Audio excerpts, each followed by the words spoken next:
할렐루야. 명절, 한가위 명절이다라고 해서 고향으로 혹은 여러 여기저기로 많이들 이렇게 다니고 하는데, 저도 목사님의 윤허 덕분에 시골을 잘 다녀왔습니다. 고향 산소도 다녀왔고요. 시간을 잘 이렇게 요리조리 피해서 가니까 그렇게 생각보다 많이 밀리지 않고 이렇게 좀 편하게 다녀올 수 있었습니다. 여러분들 어떠신가요? 혹시 이렇게 산소나 아니면은 시골 다녀오시면서 혹시 길이 막혀서 고생하지는 않으셨나요? 이제 가신 분들도 계신 것 같아요. 오늘 자리가 좀 빈 거 보니까.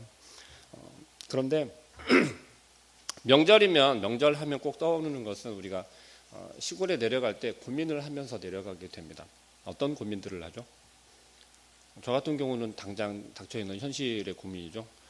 이번 명절에도 내려가면 분명히 또 결혼을 언제 하냐, 사람은 있냐 등등. 어느 한동안은 이제 그 소리가 듣기 싫어서 핑계를 대고 내려가지 않은 적도 있었어요. 당일치기로 그냥 갔다 오거나 좀 피곤해도 그랬는데, 어느 순간부터는 그걸 이제 초월하게 되더라고요. 인상 한번 팍 쓰면 알았어, 네가 알아서 해라고 하면서 그냥 내버려 두시더라고요. 근데 요즘 들어서 생각해 보게 되었습니다. 단지 그 문제만 말씀을 드리고자 하는 것이 아니라, 어른들은 자녀들을 대할 때, 자녀들을 오랜만에 만나면, 가족들을 오래간만에 만나면 어떤 생각들을 하게 되냐면, 무엇이든지 궁금한 걸 물어보고 싶고 대답 받기를 원하더라고요. 사소한 것 하나까지도 물어보세요. 밥은 잘 먹고 다니냐, 생활하는 데는 어렵지 않냐, 지장은 없냐, 교회는 어떠니, 목사님 잘해주시니, 성도들이 좋으시니 어떠니 하면서 저는 일상이기 때문에 귀찮잖아요. 한두 번도 아니고 오랜만에 얼굴 봤으니까 이야기하고 싶어서 그러는 건데, 근데 여러분들은 어떠신가요? 오랜만에 가족들이 만나면 그렇게 많은 대화들을 하시나요?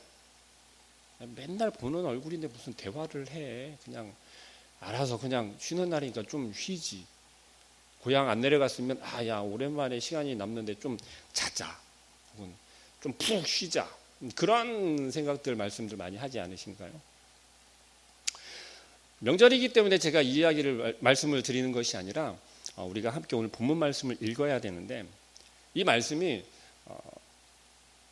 우리가 어떤 사람인지, 그리고 우리가 정말 명절이라고는 하지만 명절 가운데서도 우리가 잃어버리지 않고 기억해야 하는 것이 과연 무엇일까라고 함께 고민해 보기를 바라는 마음으로 오늘 본문을 준비를 했습니다. 신약성경 요한 1서 4장입니다. 신약성경 요한 1서 4장. 제가 가진 책으로는 392페이지 있습니다. 신약성경 요한일서 4장 12절부터 17절까지 말씀입니다.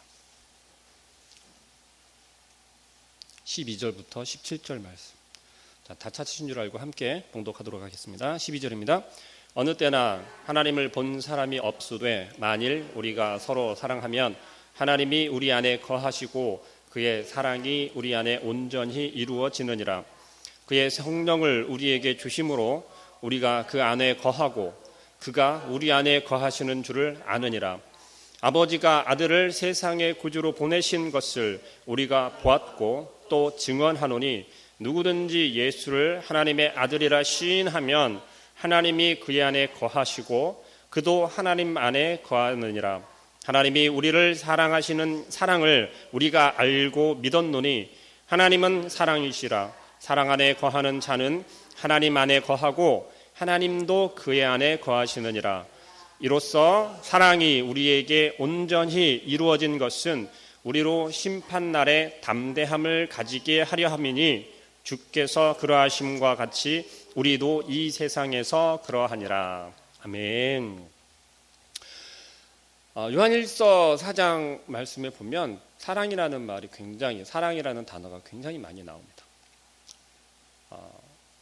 근데 제가 한번 설교를 한 적이 있는 것 같은데, 오늘 요한일서 4장 12절부터 17절 말씀을 가지고 우리 안에 거하시는 이다라고 하는 제목으로 함께 좀 나눠보고자 해요. 우리 안에 거하시는 누구라고 제가 여러분과 함께 은혜를 나눴었는데 누구라고 했죠? 우리 안에 거하시는? 우리 안에 거하시는 누구예요? 여러분 안에 거하시는 누구입니까?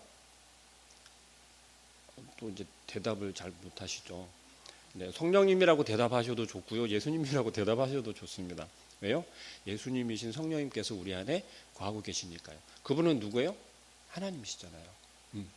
하나님께서 이 땅에 보내주신, 우리에게 선물로 보내주신 성령님이세요. 보혜사 성령님이다라는 거죠. 무슨 얘기냐면 하나님께서 우리에게 직접적으로 임재하시는 것이 바로 성령님으로 임재하신다는 거예요. 우리 안에 그러면 그냥 바로 옆에 있는 분을 바라보시면 어떤가요? 하나님의 모습처럼 보이시나요? 하나님 모습처럼 보이세요? 그럼 조금만 더 가까이 와서 예수님의 모습처럼 보이시나요? 예수님의 모습처럼 안 보이세요? 좀 이상한 거예요. 예수님의 모습처럼 보여야 돼요. 네. 우리가 예수님께서 우리 안에 거하시면 어떠한 능력들이 나타나고 어떠한 변화들이 나타나는가에 대해서는 제가 지금까지 계속 저와 함께 말씀을 나누면서 나누었습니다. 배웠습니다. 함께 들었죠. 그런데 우리 안에 예수님께서 거하시면 예수님께서 보이셨던 그 기적과 능력들 얼마나 많습니까? 험난한 파도를 잔잔하게 하시고 풍랑을 잔잔하게 하시고 오병이어의 기적을 우리에게 보이시고 죽은 나사로를 살리시고 그 부활하신 예수 그리스도께서 우리에게 성령으로 임하셔서 우리 안에 거하시는데, 우리 안에 살아가고 계신데, 우리와 함께 우리의 삶을 살아가고 계신데 여러분은 어떻습니까? 그 예수님께서 보이셨던 그 기적과 그 능력들 여러분의 삶에서 나타나십니까? 나타난다고 하기보다는 여러분들이 그것을 느끼면서 살아가십니까? 혹시? 나의 삶을 통해서 성령님께서 역사하고 계시니까 그 예수님의 능력이 나에게서도 지금 나타나는 것 같아. 내가 방금 예수님이 나에게 보여주셨던 그 능력을 내가 나타낸 것 같아. 내가 방금 실천한 것 같아. 혹시 그런 경험이나 체험들을 하고 살아가십니까? 그렇게 해야 하는 게 맞잖아요. 그렇게 살아가야 하는 게 맞지 않습니까? 왜요? 우리 안에 성령님이 계시잖아요. 우리 안에 주님께서 나와 함께 살아가고 계시잖아요. 그럼 당연히 나타나야 되잖아요. 나타나십니까? 그럼 반대로 혹시 우리의 삶 속에서 내가 하나님의 능력이 나타나기보다는 내가 다른 사람들을 미워하거나 내가 다른 사람들을 정죄하거나 그 사람들을 저 정도는 하면서 이렇게 취급하거나 나보다 낮은 사람으로, 나보다 못한 사람들로 혹은 나의 비교의 대상들로 여기지는 않습니까? 오늘 본문에서 이야기를 하는 것 중에 포인트로 중심으로 말씀하고 계신 건 사랑을 이야기하고 있어요. 사랑을 이야기하고 있어요. 여러분들은 어떤 사랑을 주님께서 내 안에 거하시는 것으로 나타내고 표현하십니까?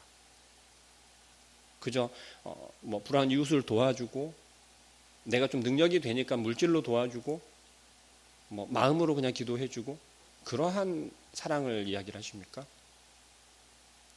우리 안에 계신 예수님이 보여주신 사랑을 우리가 따라한다면 우리는 어떠한 사랑을 실천해야 됩니까? 나가서 정말 골아 터진 그 환자의 상처를 닦아줘야 돼요.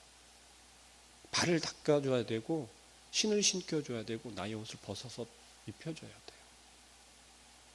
그들에게 생명을 전해야 된다는 거죠. 그게 예수님께서 우리에게 보여주신 사랑이잖아요. 그런데 우리 스스로의 모습을 한번 돌이켜보세요. 살리는 사랑을 전하고 있나요? 아니면 죽이는 사랑을 전하고 있나요? 우리가 사랑을 이야기할 때는 무조건 좋은 것으로만 얘기합니다. 아름다운 것으로만 이야기를 해요. 세상의 관점으로 보기 때문에 그렇습니다. 세상 사람들이 우리를 향해서 이야기를 하는 것과 똑같이 우리가 사랑을 이야기하고 실천하려고 하기 때문에 그렇다는 거예요. 그런데 예수님께서는 세상 사람들과 동일한 사랑을 보여주셨나요?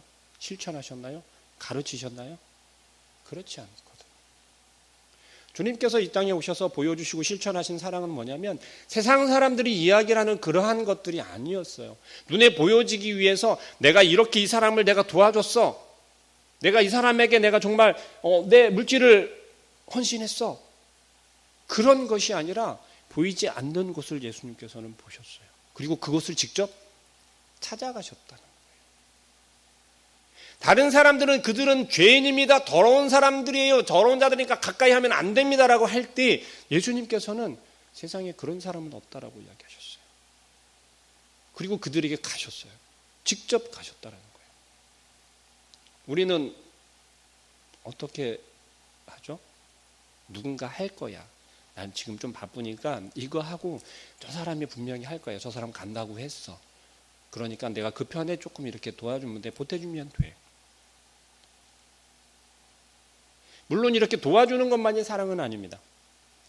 우리가 함께 지금 포립교회라고 하는 공동체 안에서 예수님을 배우고 배우는 것을 실천하면서 예수님이라고 하는 그 이름 하나로 똘똘 뭉치려고 하고 있습니다. 그런데 우리 공동체 안에서 어떻습니까? 주님의 사랑이 정말 넘쳐나고 풍성해야 되는 이 공동체 안에서 이렇게 얼른 옆에 사람 슬쩍 한번 보세요. 아빠와 아들이 보기엔 좀 그렇지만 그래도 한번 딱 보세요. 그리고 지금 바라보는 사람의 얼굴에 와, 사랑이 가득해서 막 그냥 반짝반짝 빛나는지 한번 보세요. 몇 명 안 되니까 금방 할 수 있을 것 같아요. 얼른 보세요. 눈치 보지 마시고 빨리 보세요. 보셔야 돼요. 한번 봐드려요. 네. 반짝반짝 빛나십니까? 미안하게도 그렇지 않다는 거예요. 우리 안에 예수 그리스도가 함께하고 계시고 성령님께서 우리를 계속해서 역사하고 계시면 예수님의 그 사랑이, 하나님의 사랑이 우리의 모습에서도 나타나야 돼요. 그게 우리 안에 계신 성령님을 우리가 증거하는 거란 말입니다. 우리 안에 거하시는 성령님이 우리의 모습을 통해서, 우리의 삶을 통해서 나타나게 된다는 거예요. 그런데 우리의 모습은, 우리의 현실은 그렇지 못하다는 거예요. 어째서 그럴까요? 이유는 너무나도 단순해요. 쿨합니다. 우리 안에 거하시는 예수님을 우리가 믿지 못하기 때문에 그래요. 우리 안에 계시는 성령님을 믿지 못하기 때문에 그래요. 왜 그렇습니까? 내가 너무 강해서, 내가 너무 교만해서, 내가 알고 있는 지식이 너무 많아서. 주님, 제가 살아가는 세상은 이 세상이에요. 21세기예요. 주님이 살았던 때는 오래전이잖아요. 지금 그렇게 하면 안 돼요. 지금은 이렇게 해야 이게 진짜 사랑입니다. 지금 이렇게 하는 것이 진짜 헌신입니다. 이게 온전히 드리는 예배예요. 예수님은 아무것도 모르시면서 우리의 마음속에는 지금 그런 생각들을 하고 있다는 거예요. 우리가 무엇을 예배합니까? 어떤 사랑을 나눕니까? 예수님을 예배하는 거예요. 하나님을 예배하는 거란 말입니다. 그런데 우리는 잘못되어 가고 있어요. 우리는 예배를 어떠한 제사의 틀을처럼 그렇게 예배하는 거예요. 그런 예배는 살 수 있습니까? 아니요. 살 수 없어요. 많은 교회들이 지금 실수하고 있는 것, 그것은 뭐냐면 온전히 예배를 세우고 예배를 살리겠다라고 하면서도 그 안에 누구를 예배하는지가 없어요. 그 예배 가운데 하나님께서 분명히 임재하신다라고 고백들은 하고 찬양을 하고 부르짖어요. 그런데 그들이 부르짖는데 하나님께서는 그들이 찾는 하나님이 만들어질 뿐이지 진정 하나님을 향해서 온전한 예배를 드리지는 못한다는 거예요. 우리의 마음 가운데 예수 그리스도가 거하시면, 성령님께서 우리 안에 거하시면 우리는 절대로 하나님이 기뻐하지 않는 예배를 드릴 수가 없어요. 하나님이 기뻐하시지 않는 삶을 살 수가 없다는 거예요. 왜 그렇습니까? 제가 먼저 한번 말씀드렸죠. 우리 안에 계신 예수님께서 슬퍼하신다니까요. 고통스러워하신다니까요. 우리가 잘못된 길로 가면 우리 안에 계신 주님께서 고통스러워 하신다는 거예요. 아파하신다는 겁니다. 우리가 잘못된 생각을 하고 있고요. 우리가 세상의 눈으로 세상의 시선과 방법으로 무언가를 하려고 하는 것. 그 무언가가 뭐예요? 예배이고 하나님의 일을 한다라고 자칭하는 거예요. 그런 것들을 하려고 할 때 우리 마음 가운데는 우리 안에 있는 성령님께서는 근심하기 시작한다는 겁니다. 왜 근심하십니까? 이건 아닌데, 이게 아닌데, 내가 원하는 건 이게 아닌데. 단순한 것 하나부터 이야기를 해보자면 그런 거예요. 지난주에 제가 청년들한테 조금 안 좋은 소리를 했거든요. 무슨 소리냐면 청년들한테 좀 대놓고 그랬어요. 너희들 왜 예배 시간에 제대로 예배에 집중하지 않냐고 그랬어요. 청년 예배뿐만이 아니라 전체적인 예배를 통틀어서 이야기를 했습니다. 청년들, 너희들이 온전히 예배를 드리지 않는데 너희들의 절반 이상이 교사이다. 그런데 너희들의 모습을 보고 그럼 너희들이 가리키는 아이들이 무엇을 배우겠냐?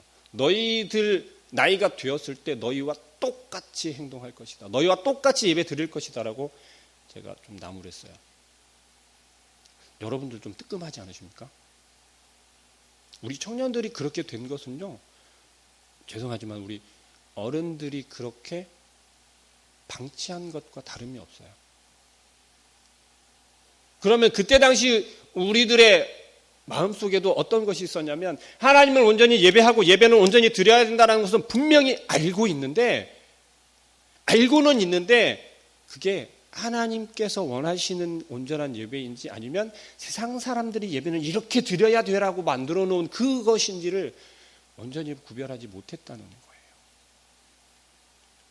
우리 안에 계신 성령님께서 우리의 마음을 자꾸만 괴롭게 하고 근심하게 만드는 것은 뭐냐면 하나님의 뜻과 어긋나고 있기 때문에 그런 거예요. 나의 마음대로, 우리의 마음대로 자꾸만 예배하려고 하고 하나님을 알려고 하고 하나님을 우리가 판단하려고 한다는 거죠. 그 가운데서 우리 성령님께서는 어떤 마음이시겠냐고요. 근심하지 않을 수가 없잖아요. 하나님은 그런 하나님이 아닌데, 예배는 그렇게 하는 게 아닌데, 사랑은 그렇게 전하는 게 아닌데, 그때 우리는 돌이켜야 한다는 겁니다. 그게 우리에게 필요한 지혜라는 것이죠. 성령님께서 우리 안에 거하실 때 우리가 할 수 있는 첫 번째 변화는 뭐냐면, 나타낼 수 있는 증거라고 이야기할 수 있는 건 뭐냐면 우리가 주님이다라고 고백할 수 있는 거예요. 생뚱맞게 주님은 아무나 할 수 있는 거 아닙니까? 네, 아무나 할 수도 있을 겁니다. 지금 21세기를 살아가는 지금도요, 교회를 다니지 않는 사람 혹은 교회에 발걸음을 해보고 예수님에 대해서 들어본 사람들은 주님이라고 고백하라고 하면 누구냐고 물어볼 거예요. 정말 이건 현실적인 말씀을 드리는 건데 진짜 그래요. 예수님은 알겠지만 주님은 누구냐고 물어봐요. 예수님이 주님과 똑같은 분이야. 그런데 우리의 죄를 감당하셨기 때문에, 구세주기 때문에, 우리의 구원자이기 때문에 주님이다라고 부르는 거야. 그러면 그래?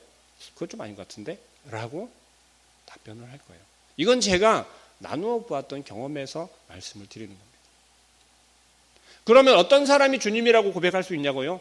지금까지 제가 계속 서두에서부터 말씀드린 우리 안에 예수님을 영접한 사람들, 거듭난 자들, 우리 안에 성령님이 거하시는 그들이 주님이라고 고백할 수 있다는 거예요. 이것은 하나님께서 주신 축복이에요. 은혜예요. 근데 우리는 너무 쉽게 주님을 고백하죠. 주여 주여 하잖아요. 기도할 때도 그렇고 우리의 삶 속에서 온전히 주님을 의지하며 살아가는 삶 가운데 주님을 부르는 것은 정말 기뻐할 일이죠. 감사할 일이고 하나님께서 기뻐하실 거예요. 그런데 우리는 그 주님의 이름을 너무나도 하찮게 여기기 시작했다는 거예요. 왜요? 너무 익숙하니까. 너무 우리의 입에서 잘 나오니까 점점 하찮게 돼요. 우리의 삶에서 점점점 중요한 게 아닌 것처럼 되어져 버린다는 거죠. 그렇게 되면 우리에게 어떤 변화가 생깁니까? 감사할 수 없게 돼요. 기쁨이 없어지게 돼요. 우리가 어떤 상황 가운데서도 기쁘거나 슬프거나 좋은 일이 생기거나 그렇지 않거나 할 때마다 오직 주님만을 부여잡고 주님을 부르짖었고 주님께 고백하였던 그러한 삶의 모습이 점점 어떻게 바뀌냐면 주여 한숨으로 바뀌는 거예요. 주여. 좀 되돌아보면 그렇지 않습니까? 제가 말씀을 준비하면서 곰곰이 고민을 생각을 해보니까요. 묵상하는데 자꾸 그런 거예요. 막 어떤 문제가 풀리지 않거나 뭐 예를 들어서 말씀을 준비하는데 도저히 이게 지금 풀리지가 않아요. 그러면 좀 나쁜 습관인 것 같아요. 한숨처럼 주여 하면서 그렇거든요. 물론 그게 어떤 사람이 볼 때는 좀 은혜롭게 보여지기도 했나 봐요.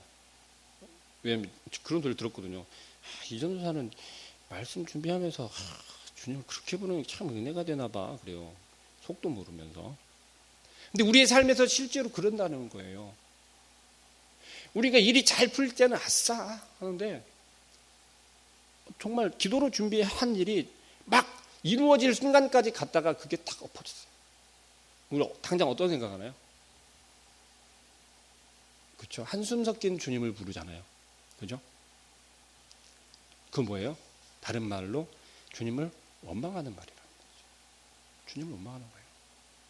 주여 왜 지금 여기서 엎어지게 합니까? 지금까지 준비한 게 우리가 기도로 준비했잖아요. 제가 기도하면서 지금 여기까지 왔는데 왜 원망하는 거예요? 근데 주님께서는 분명히 우리에게 요구하시는 것은 기쁠 때나 슬플 때나 주님께 감사하라고 말씀하세요. 감사하라. 우리 안에 성령님께서 거하시면 우리가 슬플 때도 감사할 수 있고 기쁠 때도 감사할 수 있다는 거죠. 여러분은 어떻습니까? 감사하십니까? 어떤 상황 속에서도 감사하십니까? 우리 유튜브 부장님이 계시니까 말씀드리면 제가 굉장히 못살게 하셔도 그래도 참 감사하게 계속 잘 따라와 주세요. 제 말을 잘 들어주세요. 그래서 항상 저는 유튜브 생각하면서 감사의 고백이 되어지게 만듭니다. 근데 여러분들 사소한 것에서부터 감사하기 시작하면 어떻게 변하게 되냐면요. 감사가 습관이 되더라고요. 이건 제 경험담입니다. 언젠가 제가 한번 고백 말씀을 드린 적이 있었던 것 같은데 그냥 의식적으로 감사하다라고 입 밖으로 뱉기 시작했어요. 근데 첫 번째 변화가 뭐였냐면 저의 말투가 바뀌더라고요. 제 말투가 지금도 조금은 여전히 좀 이렇게 강하게 이야기할 때가 참 많이 있습니다. 우리 정말 죄송한데 우리 김연희 전사님께서 굉장히 제 좀 말을 많이 좀 참아주고 계시거든요. 네. 그런데 이전에는 훨씬 더 그랬어요. 다른 사람들에게 상처가 되게 말을 하더라고요. 몰랐어요, 그거를. 그런데 주님을 알게 되고 경험하게 되고 그러면서 내가 무엇을 바꿔야 되고 무엇을 버려야 하는지를 하나하나 정리하면서 고민했던 게 그거였어요. 아, 이것도 감사구나. 감사 한번 해볼까? 에서부터 시작했습니다. 여러분들도 한번 해보시길 바랍니다. 감사라는 게요. 오늘 새벽에 제가 말씀을 드렸었는지 모르겠는데 여러분들 지난 시간 때까지 우리가 죄인이다라고 했잖아요. 여러분들 혹시 내가 지금까지 평생 지은 죄의 목록을 한번 적어본 적이 있으신가요? 저 적어본 적이 있거든요. 여러분들 정말 거짓말이 아니고요. 여러분들이 지금까지 지은 죄를 나만 볼 거니까 정말 아무도 모르는 것까지 하나님도 아시잖아요. 그러니까 한번 적어보세요. 몇 가지나 될까? 뭐 몇 가지 되겠어 하시겠지만 사소한 것 하나까지요. 뭐 예를 들면 이런 거. 아이 죄송합니다. 에이 저 자식 죽어버렸으면 좋겠어. 이렇게 했던 것까지도. 네. 그리고 나서 하나님께 감사할 것이 몇 가지나 되는지 감사한 것이 몇 가지나 되는지 한번 적어보세요. 처음에 그 몇 가지 안 될 줄 알았어요. 왜냐면 하나님 잘 몰랐으니까. 근데 적다 보니까 이건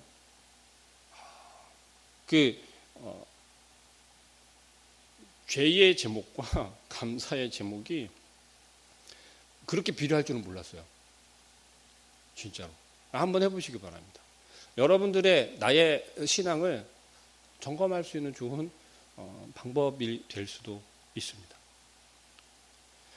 내가 정말 감사하게 되고 온전히 주님을 찾게 되니까 우리 안에 성령님께서는 우리로 하여금 더욱더 그 감사가 넘쳐나게 하시고 더 기쁨이 넘쳐나게 하시더라는 거예요. 그러면서 비로소 우리의 삶에 능력이 나타나게 되더라는 거예요. 그 능력은 과연 무엇일까요?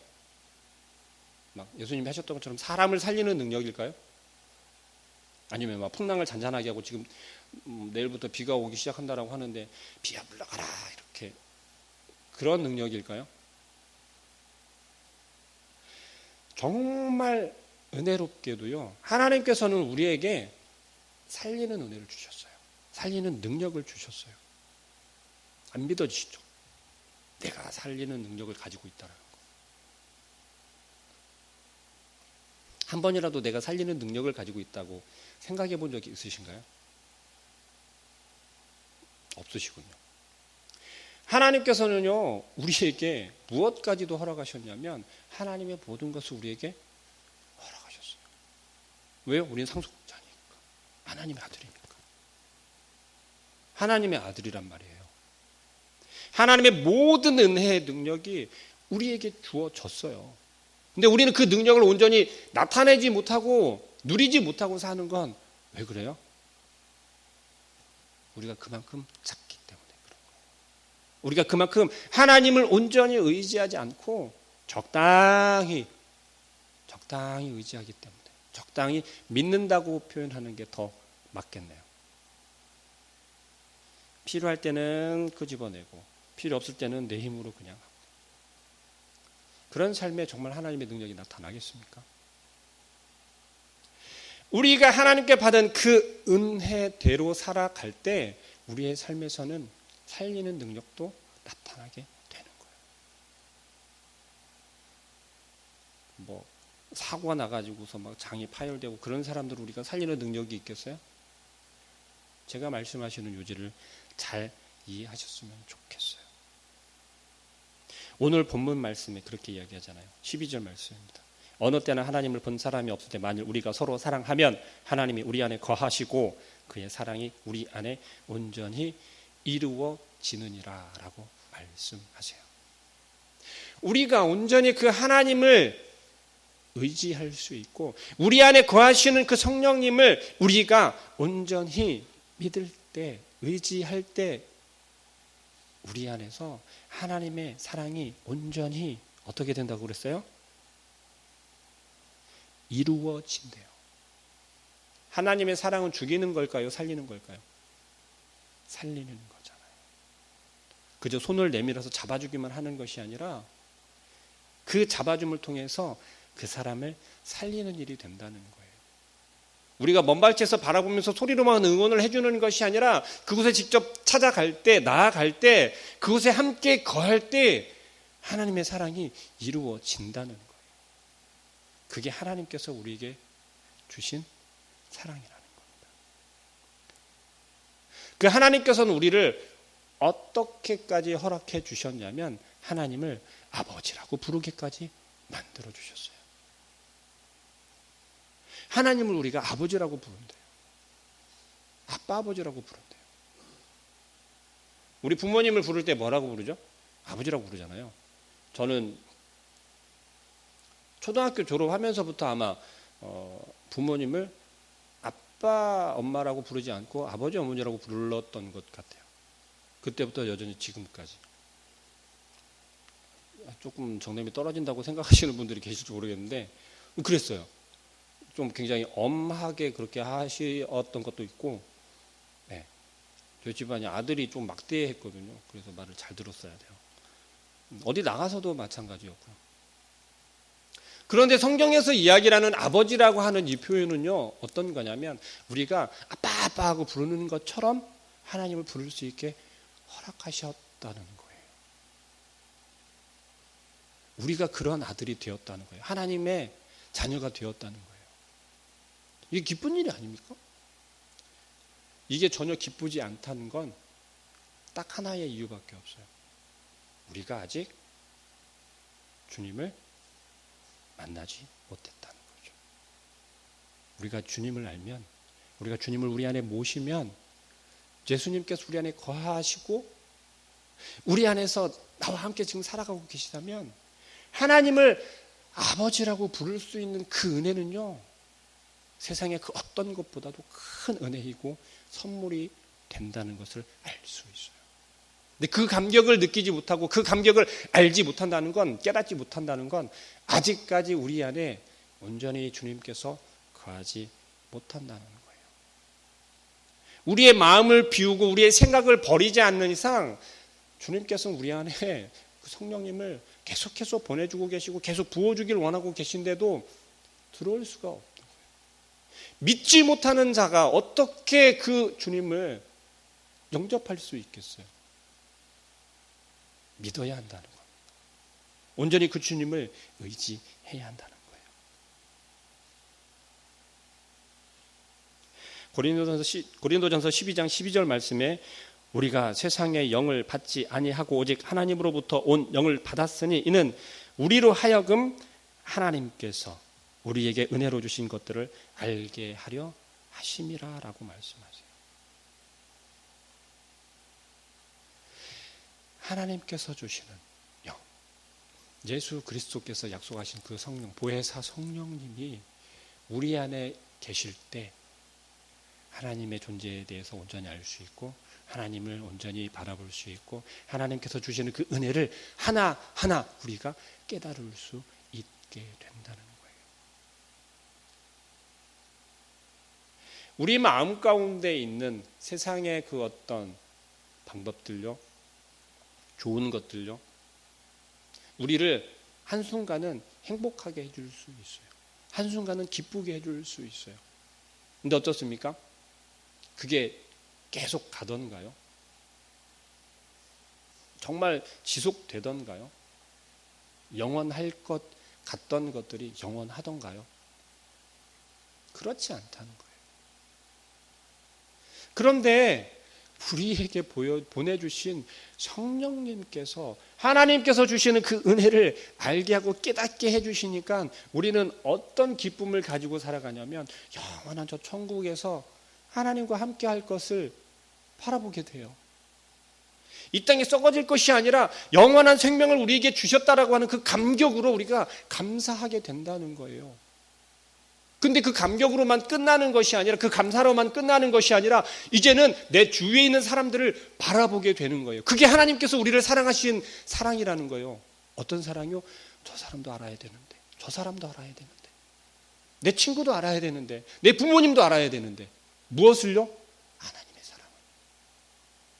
하나님의 사랑을요. 예수 그리스도를. 그게 하나님께서 우리를 사랑하신 거라는 거예요. 우리 안에 거하시는 예수님께서, 우리 안에 거하시는 그 성령님께서 계속 움직일 수 있도록 역동적으로 우리를 움직여서 우리의 마음을 자꾸만 펌프질해서 우리가 그 감격으로 가만히 있을 수 없는 그러한 우리들이 될 수 있도록. 지금 우리 전도축제 하고 있잖아요. 바로 이제 이 다음 주네요. 얼마나 우리의 마음 가운데 간절함이 있고 우리 마음 가운데 정말 열정이 넘쳐납니까? 그 영혼을 위해서, 그 영혼을 생각하면 정말 하나님을 알아야 되는데, 하나님의 사랑을 느껴야 되는데, 예수님을 꼭 알아야 하는데라고 하는 그런 간절함이 있나요? 우리의 마음속에서부터 간절함이 없는데, 그 간절함이 없는데 어떻게 그들을 향해서 그런 마음이 생길 수 있겠어요? 우리가 먼저 주님, 내 안에 주님께서 보내주신 이 성령님이 나를 자꾸만 움직여서 펌프질해서 내가 가만히 있지는 못하게 만들어 주십시오라고 우리가 기도했으면 좋겠어요. 우리의 삶 속에서 하나님께서 우리에게 주신 그 은혜를 내가 깨달을 수 있도록 우리 성령님께서 나의 삶을 자꾸만 우리의 삶에서 자꾸만 역사해달라고 그렇게 기도했으면 좋겠어요. 내가 아직은 예수님을 잘 몰랐던 것 같아요. 근데 이제는 좀 알고 싶어요. 온전히 예수님을 내가 알고 싶어요. 영접하고 싶어요. 그래서 내가 정말 하나님이 주시는 그 은혜라는 것을 느껴보고 싶어요. 하나님께서 주신 그 사랑이라는 것을 내가 한번 경험해보고 싶어요. 라고 하는 그런 간절한 마음으로 우리에게 허락하신 삶을, 우리에게 허락하신 시간들을 살아가기를 소망합니다. 이 시간에 함께 찬양했으면 좋겠습니다. 우리를 부르시고 우리를 선택하시고 우리에게 모든 것을 허락하신 그 아버지 하나님께서 말씀하시는 건 단 하나. 다른 데 가지 말고 내 품에서 떠나지 말고 그저 내 품에서 놀으라고. 내 품에서 너가 하고 싶은 걸 하라고. 내가 부를 때 그냥 고개만 쳐들어도 내가 볼 수 있게 내 품에 있으라고. 우리 간절한 마음으로 함께 찬양하겠습니다.